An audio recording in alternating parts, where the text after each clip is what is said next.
అరుణాచల ప్రవేశము అంత తేలికైన విషయం కాదు. అరుణాచలంలోకి వెళ్ళాడు అంటే వాడికి ఏదో అధికారం ఉంది, పరమేశ్వరానుగ్రహాన్ని పొంది ఉన్నాడని గుర్తు.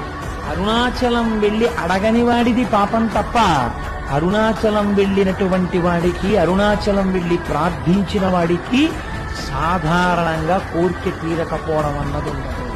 అంత పరమపావనమైనటువంటి క్షేత్రము ఆ అరుణాచల క్షేత్రం. అరుణాచల ప్రవేశము అంత తేలికైన విషయం కాదు.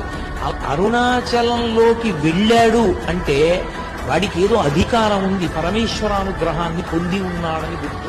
అరుణాచలం వెళ్ళి అడగని వాడిది పాపం తప్ప, అరుణాచలం వెళ్ళినటువంటి వాడికి, అరుణాచలం వెళ్ళి ప్రార్థించిన వాడికి సాధారణంగా కోరిక తీరకపోవడం అన్నది ఉండదు.